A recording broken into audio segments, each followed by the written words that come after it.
എൻ്റെ പേര് പ്രതീഷ്. ഞാൻ ഈ പഴന്തോട് ഫെസ്റ്റിൻ്റെ എക്സിക്യൂട്ടീവ് കമ്മിറ്റി മെമ്പറാണ്. ഇത് കഴിഞ്ഞ വർഷമാണ് ഇത് ആരംഭിക്കുന്നത്.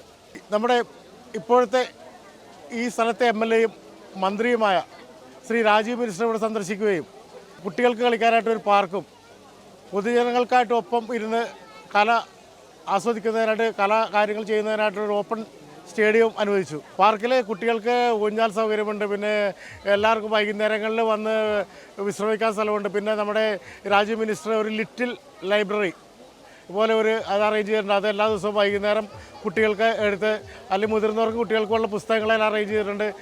അത് എടുത്ത് കൃത്യമായിട്ട് അവർ വായിച്ച്, അതിൽ ഒരാൾ ഉത്തരവാദിത്തപ്പെടുത്തിയിട്ടുണ്ട്. അവരെ വായിച്ചിട്ട് കൃത്യമായിട്ട് അതിൽ വെച്ചിട്ട് പോകാറാണ് പതിവ്.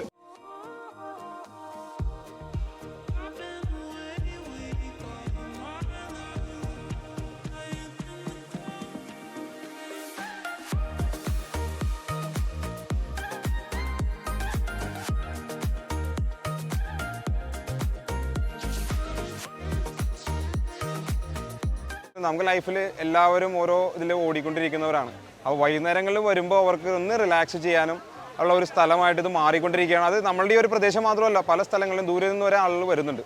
പിന്നെ ഈ ഒരു പഴന്തോട് ഫെസ്റ്റ് തന്നെ അതൊന്നും കൂടെ ഒരു ഫ്യൂവൽ ആഡ് ചെയ്യാന്ന് പറയില്ലേ, അതേപോലെയാണ് സംഭവിച്ചിരിക്കുന്നത്. ഇതിൽ ഈ ഒരു 6 ദിവസം എന്ന് പറഞ്ഞാൽ ശരിക്കും നമ്മളെല്ലാം മറക്കുകയാണ്.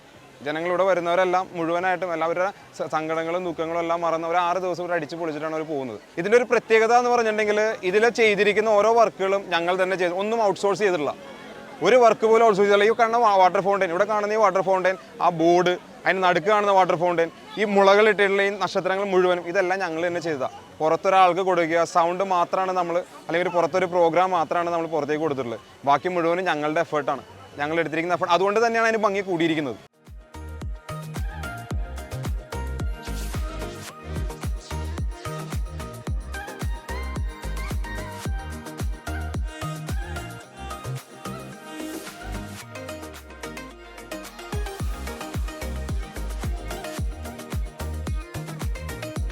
കഴിഞ്ഞ വർഷത്തെ സംബന്ധിച്ചിടത്തോളം നമ്മൾ കുറേ കൂടി അഡ്വാൻറ്റേജ് ആണ് ഈ പ്രാവശ്യം. കാരണം കഴിഞ്ഞ പ്രാവശ്യം ഒരുപാട് സമയം നമുക്ക് മുന്നിലുണ്ടായിരുന്നില്ല. അതുകൊണ്ട് തന്നെ നമ്മൾ ചെയ്ത കാര്യങ്ങളൊക്കെ വളരെ പരിമിതമായ കാര്യങ്ങളായിരുന്നു. പക്ഷേ ഈ പ്രാവശ്യം അത് മുൻകൂട്ടി കണ്ടുകൊണ്ട് ഏകദേശം 1.5 മാസക്കാലമായിട്ട് അതിനെക്കുറിച്ച് പ്ലാൻ ചെയ്യുകയും അതിൻ്റെ വേണ്ടുന്ന കാര്യങ്ങളൊക്കെ സ്വീകരിക്കുകയും ജനങ്ങളുടെ പൊതു അഭിപ്രായങ്ങൾ സ്വീകരിക്കുകയും ചെയ്തതിന് ശേഷമാണ് ഇവിടെ ഇത്തരം ഒരു പരിപാടി നമ്മൾ സംഘടിപ്പിച്ചത്.